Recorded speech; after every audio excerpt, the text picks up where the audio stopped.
അണ്ണനത് അറിഞ്ഞു കാണില്ല. ഇവിടെ വന്നപ്പോഴാ എല്ലാരും അറിയുന്നത്. ഞാൻ വന്നപ്പോ അനന്തരാമൻ സാർ 4-5 പേരെ കൊണ്ട് കസേര പെറുക്കിടിക്കുന്നു. എന്തേലും തന്നു ഒരെണ്ണം കൊണ്ടിടാൻ.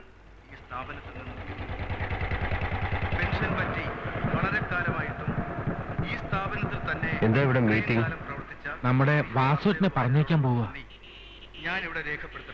എല്ലാവിധ ആനുകൂല്യങ്ങളും നൽകിയാണ് അദ്ദേഹത്തെ യാത്രയാക്കുന്നത്. നിങ്ങൾക്ക് എല്ലാവർക്കും നല്ലതുപോലെ അറിയാവുന്ന ശ്രീ വാസുദേവ വാര്യരെ കുറിച്ച് ഞാൻ കൂടുതലൊന്നും പറയേണ്ടതില്ലല്ലോ. അദ്ദേഹത്തിന് ഞാൻ സർവമംഗളങ്ങളും നേരുന്നു. നമ്മുടെ വകയായി ഈ ഉപഹാരം സ്വീകരിക്കുവാൻ ഞാൻ ശ്രീ വാസുദേവ വാര്യരെ ക്ഷണിക്കുന്നു. അമ്മ കൊടുത്തേക്കും. വേണ്ട, നീ കൊടുത്താ മതി.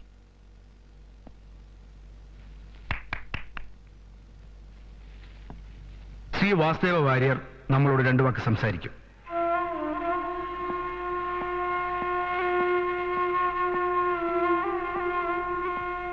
തീർത്ഥാടനത്തിനാണെങ്കിൽ പോലും എന്നേക്കുമായി തറവാട് വിട്ടിറങ്ങേണ്ടി വരുമ്പോ ഏത് യോഗിയുടെയും മനസ്സൊന്ന് പിടയ്ക്കും.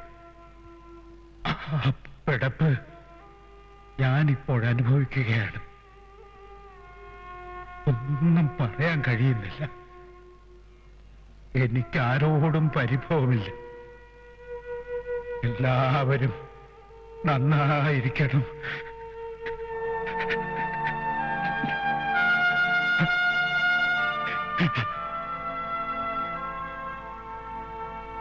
പ്രായമായ അച്ഛൻ, മരിച്ചു കിട്ടണേയെന്ന് പ്രാർത്ഥിച്ചുകൊണ്ട് മരുന്ന് കൊടുക്കുന്ന മകൻ പരിഷ്കാര ലോകത്തിന്റെ പ്രാക്ടിക്കൽ പ്രതിനിധിയാണ്. നല്ല മനുഷ്യർക്ക് പരിഷ്കാരമല്ല, സംസ്കാരമാണ് വലുത്. ഈ കെട്ടിടത്തിൽ നിന്ന് വാസുവേട്ടൻ പോകുന്നുള്ളൂ. എന്റെ മനസ്സിൽ നിന്ന് വാസുവേട്ടനെ ഞാൻ ഒരിക്കലും പറഞ്ഞയക്കില്ല.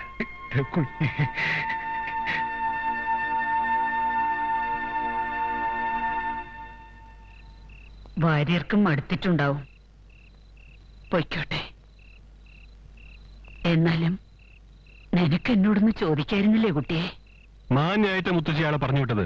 അതെ, ചെയ്ത തെറ്റിന്റെ കൂടെ മാന്യമായിട്ട് എന്നൊരു വാക്ക് ചേർത്താൽ തെറ്റ് തെറ്റല്ലാതാവില്ല. മാന്യമായിട്ട് ഡിസ്മിസ് ചെയ്യുക, മാന്യമായിട്ട് മുഖത്ത് വെക്കുക, മാന്യമായിട്ട് കഴുത്തിറക്കുക. മുത്തശ്ശന്റെ പാരമ്പര്യത്തെ ഒരു ഉണക്ക വിളക്കൊടുത്ത് താൻ പറഞ്ഞു വിട്ടത്. ഇപ്പൊ മുത്തശ്ശി അനിയൻകുട്ട എന്ന് വിളിക്കും. വിളിക്കണ്ട, ഞാൻ നിർത്തി. മാന്യമായിട്ട് നിർത്തി.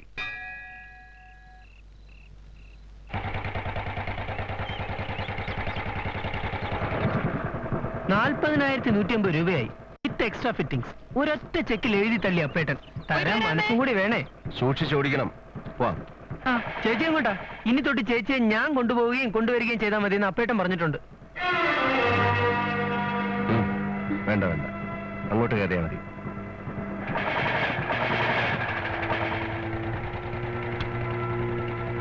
ചേച്ചി, ഒരു ജനത സ്വയം താഴാൻ ഇഷ്ടപ്പെടാത്തത് കൊണ്ടാണ് വേലിതന്റെ വിളവ് തിന്നുന്ന ഈ ഭരണാഭാസം പിഴുതെറിയേണ്ട സമയം അതിക്രമിച്ചിരിക്കുന്നു. എഴുതി കഴിഞ്ഞോ? സർ, ടൈറ്റിൽ എഴുതിക്കോ. നിയമസഭയും ഭരണാഭാസവും. നേരത്തെ എഴുതുന്ന എഡിറ്റോറിയൽ മാറ്റി ഇത് കമ്പോസ് ചെയ്തേക്ക്.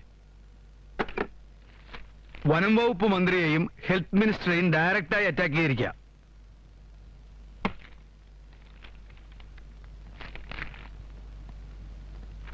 ജേക്കബേ.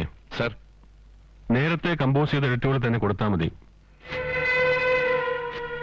ഡെസ്കിലുള്ള മറ്റാരും അറിയണ്ട. സർ. എന്റെ അച്ഛന്റെ അഭിമാനത്തെ തൊട്ട് കളിക്കാൻ ഒരുത്തനും ഞാൻ സമ്മതിക്കില്ല. ഞാൻ പറയുന്ന കേക്ക്. അച്ഛൻ എഴുതി കൊടുത്ത എഡിറ്റോറിയൽ അല്ല ഇന്നത്തെ പത്രത്തിൽ വന്നത്. നീ ഒന്ന് ക്ഷമിക്കണ്ട. മുഖത്തടിക്കാമായിരുന്നില്ലെന്ന് അച്ഛൻ ചോദിച്ചു. എന്നോടല്ല, ഈ എഴുത്തുപുരയോട്. എനിക്കറിയണം ആരെ എഡിറ്റോറിയൽ മാറ്റിയത്. മന്ത്രിമാർ മാത്രമല്ല, അധികാര സ്ഥാനത്തുള്ള പലരും ഈ വീടുമായി ആത്മബന്ധമുള്ളവരാണ്.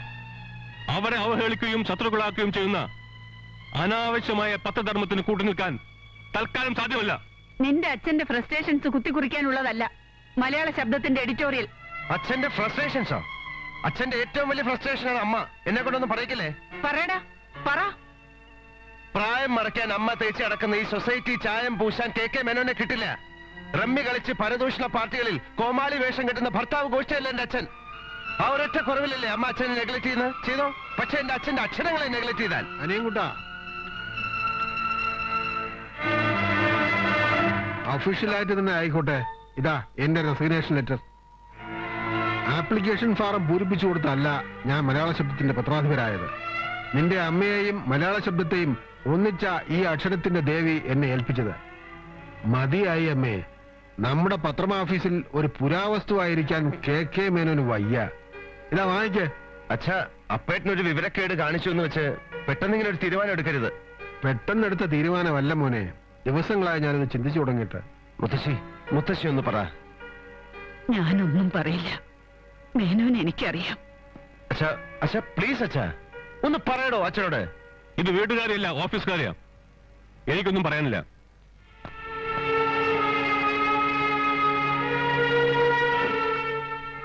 എന്തിനായിരുന്നു ഈ നാടകമൊക്കെ?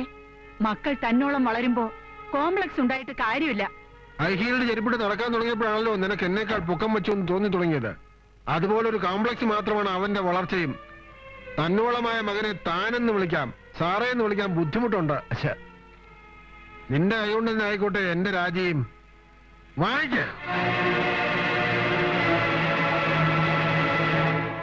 അസുഖം മാറിയെന്ന് ആരാ പറഞ്ഞത്? കണ്ടില്ലേ കൊതുക് കത്തിച്ചു വെച്ചേക്കുന്നത്. അതെ, കൊതുക് ചത്ത് വീഴാതെ നോക്കിക്കോണേ. നിറയെ ചക്കര പോട്ടിരിക്കണേ. എന്നാ കുറച്ച് അവലും മലരും തേങ്ങയും കൂടെ സംഘടിപ്പിച്ച വന്ന സ്ഥിതിക്ക് ഒരു ഗണപതി ഹോമം നടത്തിയെങ്കിലും പോവാം. കളിയാക്കണ്ട. തന്റെ ഗണപതി ഹോമത്തിന്റെ ഗുണം കൊണ്ടാ മേനോ സാറിന് രാജിവെച്ചത്. അച്ഛനിരുന്ന കസേരയിൽ അപ്പേട്ടൻ കയറിയിരിക്കുന്നു. Managing editor. ഇരിക്കാനല്ലേ പറ്റൂ, എഴുതാൻ പറ്റില്ലല്ലോ. മേനോ സാറ് എന്റെ കേരള പത്രത്തിന്റെ ചീഫ് എഡിറ്റർ ആവണം. എഡിറ്റോറിയൽ മാത്രം മതി. ഇവിടെ ഇരുന്ന് എഴുതി തന്നാ മതി. മലയാള ശബ്ദം എനിക്കൊരു പത്രം മാത്രമല്ല, എന്റെ തറവാട് കൂടിയാണ്. അറിയാം. തറവാട്ടിൽ നിന്ന് അങ്ങനെ ആരും പൊറുതി മാറില്ലല്ലോ. ഇനി ഞാൻ മറ്റൊരു പത്രത്തിൽ ജോലി ചെയ്യുന്ന പ്രശ്നമില്ല. വല്ലതും എഴുതിത്തരാം, അതേ എനിക്ക് പറ്റൂ.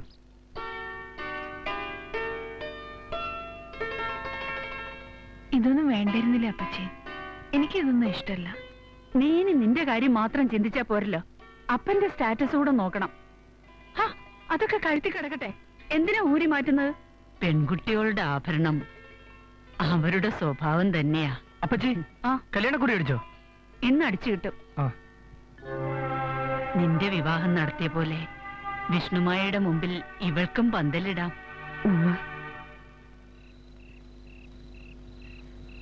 നിയമസഭയും ഭരണാഭാസവും. മലയാള ശബ്ദത്തിന് വേണ്ടി ഞാൻ എഴുതിയ എഡിറ്റോറിയല. അത് അതിൽ അച്ചടിച്ച് വന്നില്ല. ഞാൻ എഴുതിയതൊന്നും ഇന്ന് വരെ അച്ചടിക്കാതെ വന്നിട്ടില്ല. വർക്കിയുടെ കേരള പത്രത്തിൽ അച്ചടിച്ചു വരണമെന്നായിരിക്കും. ആയിക്കോട്ടെ. ഞങ്ങൾക്കിത് മഹാഭാഗ്യമാണ്. മിസ്റ്റർ വർക്കി, നിങ്ങളുടെ പത്രത്തിന്റെ ഡിസ്കഷനും ബിസിനസ്സും ഒക്കെ നിങ്ങളുടെ ഓഫീസിൽ വെച്ച് അയക്കണം. അമ്മേ, എന്താ അമ്മയ്ക്ക്? അച്ഛനും മോനും കൂടെ എന്നെ തോൽപ്പിക്കാൻ നോക്കല്ലേ? നീ കാര്യം മനസ്സിലാക്കാനാണ് സംസാരിക്കുന്നത്. എനിക്കെല്ലാം മനസ്സിലായി. ഈ വീട്ടിൽ 2 പത്രം ഓഫീസ് പറ്റില്ല, ഞാൻ സമ്മതിക്കില്ല.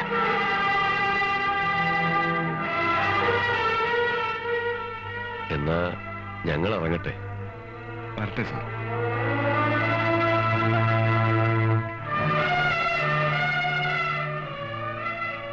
ഈ വീട്ടിൽ നിന്ന് ഞാൻ മാറിത്തരണമെന്ന് പറയാൻ ഇതിൽ കൂടുതൽ നല്ല ഭാഷ ഇല്ല, അല്ലേ മോനെ?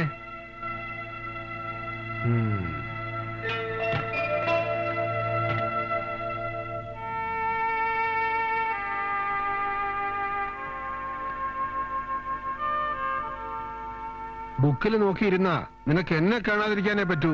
എനിക്ക് നിന്നെ കാണാം. ഈ അകൽച്ച ഈ വീട്ടിൽ താമസിച്ചുകൊണ്ട് വേണ്ട എന്നെനിക്ക് തോന്നി. അതുകൊണ്ടാ മാറുന്നത്. ധർമ്മക്കഞ്ഞി കുടിച്ച് കഴിയേണ്ട പ്രായം എനിക്കായിട്ടില്ല. അറിഞ്ഞോ അറിയാതെയോ നീ എന്നോട് കാണിക്കുന്ന ഈ നിഷേധം, ഇത് സഹിച്ചിവിടെ കഴിയാനുള്ള വിശാല ഹൃദയമൊന്നും എനിക്കില്ല. മാറിയിരുന്ന് സ്വസ്ഥമായിട്ട് എഴുതാൻ ഞാനൊരു വീടെടുത്തിട്ടുണ്ട്. ഇവിടെ നിന്ന് 30 കിലോമീറ്ററേ ഉള്ളൂ. എപ്പോ വേണമെങ്കിലും വരാം. എനിക്ക് എഴുതണം. എഴുതാനേ എനിക്കറിയൂ. എഴുതാപ്പുറം വായിക്കാൻ എനിക്കറിയില്ല.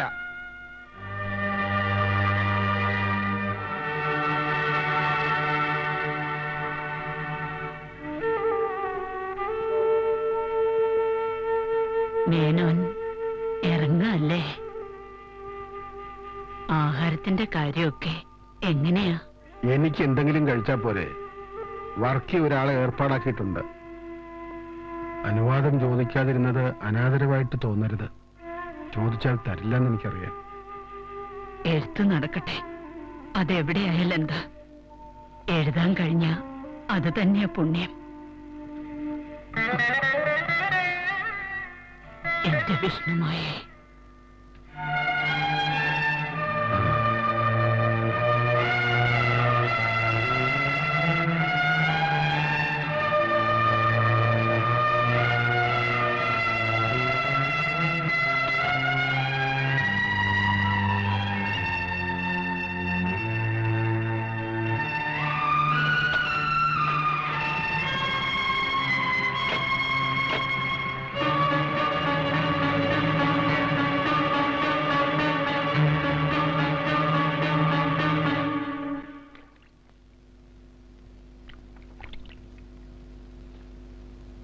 ഈ വീട്ടിൽ നിന്ന് ഞാൻ മാറിത്തരണമെന്ന് പറയാൻ ഇതിൽ കൂടുതൽ നല്ല ഭാഷയില്ല.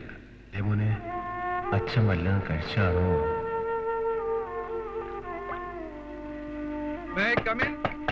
Yes, come in. Good evening. ആ,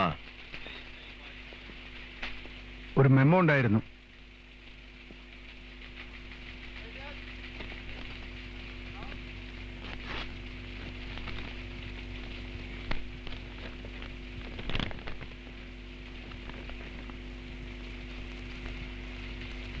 This is just an official formality.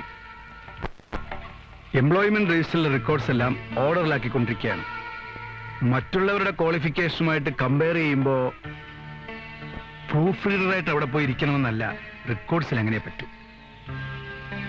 Memo receive ചെയ്തതായിട്ട് ഈ രജിസ്റ്ററിലൊന്ന് ഒപ്പിട്ടാൽ നിന്റെ അച്ഛൻ വീട്ടിൽ കൊണ്ടുപോകണ മെമ്മോ ഞാൻ ആണെന്ന് വിചാരിച്ചടാ, bastard. Get out.